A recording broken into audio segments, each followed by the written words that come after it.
একসময় W honour, তোমার মনে আছে কিনা, একসময় ডাব্লিউ অনার নাটকে, টেলিভিশন নাটকে, তারপর আমাদের নায়ক রাজ্জাক সাহেব তাকে আলিরাজ হিসাবে ব্রেক দিল। এরপরে আলিরাজ ভাইয়ের যেই ক্যারেক্টার যেই টাইপের করে করে কিন্তু তাকে কিন্তু খুঁজে পাওয়া যাচ্ছিল না একটা পর্যায়ে। আছে একটা ক্যারেক্টার, বাট এই ফিল্মে আমি এবং অ্যাজ এ হিউম্যান বিং আমি তার প্রতি গ্রেটফুল আসলে। এখানে আমি একটু প্লাস করতে চাই, আমাদের কয়েকদিন আগে আমাদের একজন অভিনয় শিল্পী মারা গেলেন, শামসুমন। উনি কিন্তু একটা আক্ষেপ নিয়ে মারা গেলেন যে ওনারও তো হারিয়ে যাচ্ছিলেন, ওনাকেও কিন্তু আমরা ইউজ করি নাই শেষ সময়। এরকম অনেক শিল্পী আছেন মারা যাওয়ার আগে অ্যাটলিস্ট তাদেরকে প্রপার জায়গাটা যদি দিতে পারি আমরা। এই জায়গাটা আসলে অনেক দুঃখজনক। আমরা হচ্ছে যে ওই যে প্রচলিত কথায় আমরা মারা গেলে অনেক কিছু আফসোস করি, কিন্তু একটা লোক একজন অভিনেতার আক্ষেপের জায়গাটা ওইটাই যে সে অভিনয় করতে পারছে না, তার হাতে কাজ নাই। শুধু শামসুমন ভাই না, অনেক আর্টিস্ট আছে যাদের এই মুহূর্তে কোনো কাজ নাই এবং তারা কিন্তু পরিণত অ্যাক্টর। হ্যাঁ, মানে তাদের দেবার অনেক কিছু আছে। একটা হয় না যে আপনি বা আমি কেবল 8-10 বছর অভিনয় করেছি, আমরা আরো পরীক্ষিত না, আমরা আরো শিখছি। তারা পরীক্ষিত প্রমাণিত জাতীয় চলচ্চিত্র পুরস্কার প্রাপ্ত এরকম শিল্পীরা যদি ঘরে বসে থাকে, তাহলে এই যে অভিনয়টা পেলাম আলিরাজ সাহেবের কাছ থেকে, এই অভিনয়গুলো থেকে তো আমরা বঞ্চিত হচ্ছি। সেইটার দায় এবং দায়িত্ব আসলে আমাদের সবাইরই নিতে হবে। এটা ইন্ডিভিজুয়াল একক কোনো জায়গা থেকে হবে না। এটার জন্য আমাদের এখানে বিভিন্ন সংগঠন আছে, কিন্তু আসলে সংগঠনের যে সাংগঠনিক কার্যক্রমের বাইরে শিল্পীদের পরিচর্যা, শিল্পীকে প্রমোট করা, তার প্রতিনিয়ত তার পক্ষে তার সাথে যোগাযোগের যে জায়গাটা, সেটা তো আসলে কি আমাদের আছে নাই। এবং মেহেদী হাসান হৃদয়কে আমি আই উইল থ্যাংক হিম যে চুমকি আপার মতো একজন শিল্পীকে সে এখানে সিয়ামের মায়ের ক্যারেক্টারে নিয়েছে, বলিষ্ঠ অ্যাক্টিং। এই চুমকি আপাকে তো আমরা আরো আগে থেকে ইউজ করতে পারতাম। হ্যাঁ, কিন্তু আমরা সেটা করি না। আমরা হচ্ছে যে এক ধরনের ওই সো কল্ড একটা ফ্রেমের মধ্যে থাকি, ফ্রেমের মধ্যে থাকি। অন্য সিনেমা যাদেরকে দেখছি ওদেরকে নিয়েই আবার আরেক সিনেমা।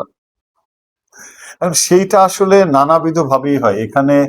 মানে দায় যে এককভাবে কোনো ডিরেক্টর বা প্রডিউসারের সেটা না। একজন মেহেদী হাসান হৃদয় তো একা করতে পারবে, পাশাপাশি আরো 10 জন ডিরেক্টর যদি আগায় আসে, তাহলে হবে কি যে শরীফুল রাজের মতো অ্যাক্টর বেরিয়ে আসছে, তো সোহেল মন্ডলের মতো অ্যাক্টর বেরিয়ে আসছে। এই জায়গাটা যেমন ওটিটিতে আছে, হ্যাঁ, খুঁজে খুঁজে নেওয়া হয়। এখন ফিল্মে যেটা হচ্ছে, আমাদের ফিল্ম তো আসলে কথা বললে শুধু ঈদ কেন্দ্রিক হয়ে গেছে, যার জন্য এই জায়গাটায় আমাদের আজকে শামসুমনের মতো মানুষ, উনি শুধু অভিনেতা না, আমার কাছে মানে আমাদের বন্ধুত্ব অন্য রকমের, যদিও সে আমার একটু সিনিয়র। এবং মজার বিষয় হচ্ছে যে আমি যখন মানে এই রকমের সম্পর্ক যে উনি আমার বিয়েতেও কিন্তু ছিল সেই 2001 সালে, আমার জীবনের প্রথম নাটক তার সাথে। এবং আমরা একই সাথে, আমিও একসময় চ্যানেল আইতে কিছুদিন জব করেছি, অল্প কিছুদিন। তো তখন সে জব করে না, সে তো অনেক পরে জবে আসে।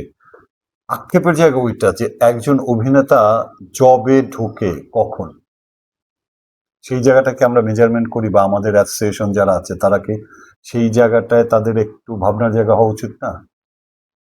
সেই জায়গাটা না আমি চাইবো যে তোমরা একটু কথা বলো হচ্ছে যে আমরা, তুমি, আমরাও আর্টিস্ট, কিন্তু ওই যে বললা যে আমরা পরীক্ষিত না, কিন্তু যারা পরীক্ষিত এবং প্রমাণিত তাদের, এবং অনেক যারা আছে মুখ খুলে কথা বলতে পারে না বা লজ্জায় অনেক কিছু করতে পারে, তাদের পরিচর্যাটা কিভাবে আসা উচিত, এটা না মনে হয় একটু ভাবনার এখন জায়গা আসছে। এইটা নিয়ে ভাবনার জায়গা কিন্তু অ্যাসোসিয়েশন যারা আছেন, ডিরেক্টর অ্যাসোসিয়েশন, প্রডিউসার অ্যাসোসিয়েশন, ওই জায়গাগুলোতে, ব্যাংক জায়গাগুলোতে নক করতে হবে। এখন সেই জায়গায় অ্যাসোসিয়েশনের ক্ষেত্রে আমিও তো একসময় ডিরেক্টরস গিল্ডে ছিলাম, নির্বাচিত প্রতিনিধি ছিলাম। অনেক কিছু আছে ফরম্যাটেড, একদম ফর্মে, কিন্তু ফর্মের বাইরে যখন কাজের উদ্যোগ নেওয়া হয় বা প্ল্যান নেওয়া হয়, সেই প্ল্যানে নানাবিধ প্রতিবন্ধকতা আছে, এটা আমি নিজে জানি। যে শুধুমাত্র অ্যাসোসিয়েশন, যে ডিরেক্টরস গিল্ড বা অ্যাক্টর সিকিউরিটি বা ফিল্মে যারা আছে, ফিল্মের যেসব অ্যাসোসিয়েশন, অনেক জায়গায় অনেক ঝামেলা আছে। এখন সেই ঝামেলাগুলো এড়ানো যায় তখনই যখন সবাই মিলে একটা প্ল্যাটফর্মে আসবে। এক প্ল্যাটফর্মে না আসলে, এবং আমরা এই যে নিজেদের মধ্যে বিভেদের জায়গাটা, মানে মুখে বলছি না, এটা বিভেদের জায়গাটা, যে মেহেদী হাসান পিয়ালের খুব ভালো যাচ্ছে তার চ্যানেল, এটা আমার মধ্যে জেলাসি তৈরি করে। আচ্ছা, মেহেদী হাসান হৃদয়ের সিনেমা খুব ভালো যাচ্ছে, আমার মধ্যে খুব জেলাসি তৈরি হয়। আবু হায়াত মাহমুদ একটা নতুন ডিরেক্টর, ঠিক আছে, তার সিনেমায় আমরা সমালোচনা করি বা কেউ কেউ আলোচনা করি পজিটিভলি, কিন্তু সেইটা তো সমালোচনা না করে তার যে জায়গাগুলো আছে, তার যদি কোনো ভুল হয়ে থাকে বা রাক্ষসে যদি কোনো ভুল হয়ে থাকে, তো সেই জায়গাগুলো পজিটিভলি প্রেজেন্ট করা। এই পজিটিভ যে অ্যাটিটিউড, পজিটিভ মেন্টালিটি, এটা আমাদের নাই। আমরা অলওয়েজ হচ্ছে নেগেটিভ এবং ব্যাকবাইট করি। মানে আমাদের অনেক পজিটিভিটি বাড়াইতে হবে। অবশ্যই পজিটিভিটি বাড়াইতে হবে, এবং সেটার জন্য আগে যে জায়গাটা, এটা খুব বুকিশ মনে হবে, কিন্তু আগে যেটা করতে হবে যে আগে আমাদের মানবিক হতে হবে ভাই। আমি যদি মানবিক না হই, আমি পিয়ালের প্রবলেমটা বুঝবো না। ঠিক আছে, বুকিশ আর একটা লাইন আপনার সঙ্গে আমিও বলি, সবাই বলে শিল্পীরা নাকি অনেক মানবিক, আপনি তো এই ইন্ডাস্ট্রিতেই আছেন, এই কথাটা কতটুকু সত্য? আসলে আমরা এটার জাজমেন্টে না যাই এই জন্য যে আমাদের মধ্যে মানবিকতার চেয়ে অনেক বেশি ঈর্ষা কাজ করে অনেকের মধ্যেই, যেই কারণে আমাদের কি বলবো যে শামসুমনদের মতো লোক আহাজারি করে বা কষ্টের কারণে এরকম চলে যায়, আরো অনেকে চলে যাবে। শুধু একের প্রতি এক, ওই যে মানবিক হওয়ার আগে তুমি রেসপেক্ট করো ভাই। আমি যদি বড় ভাই হিসেবে তোমাকে স্নেহ করি, তাহলে তোমার দায়িত্ব আমাকে সম্মান করা। সম্মান করে আমাদের সেই মিউচুয়াল রেসপেক্টের জায়গা নাই, যেহেতু মিউচুয়াল রেসপেক্টের জায়গা নাই, তাহলে মানবিকতা থাকবে না। এটা খুব বুকিশ, কিন্তু এটাই সত্য, নির্ভেজাল সত্য ভাই। আজকে তুমি আমার খবর নিচ্ছ, কালকে আমার হাতে যদি কাজ না থাকে তুমি আমার খবর নিবা না, এটাই ধ্রুব সত্য। আমি কি বলবো এই বিষয় নিয়ে? আর তুমি কিছু বলার? অথচ এটা হওয়ার কথা ছিল না, এবং এটা ছিল না আমাদের ইন্ডাস্ট্রিতে।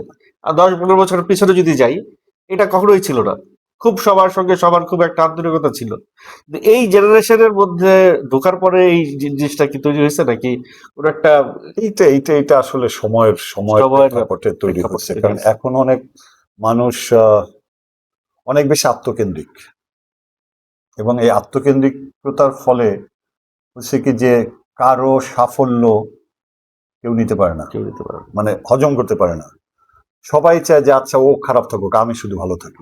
এটা একটা টেন্ডেন্সি তৈরি হয়ে গেছে, এবং এই টেন্ডেন্সির পিছনে এক ধরনের কি বলবো যে গ্লোবাল একটা পলিটিক্যাল বিষয় আছে, আমাদের দেশের পলিটিক্যাল কিছু ইস্যু আছে, এবং এই পলিটিক্যাল ইস্যুর কারণে আমাদের মধ্যে এক ধরনের বিভাজন তৈরি হচ্ছে, এটা সবচেয়ে মারাত্মক আমার দেশের জন্য। আর আমি কথা বলছি বাংলাদেশের কথা, কিন্তু আমি রিপ্রেজেন্ট করছি অন্য কাউকে, এটা হওয়া উচিত,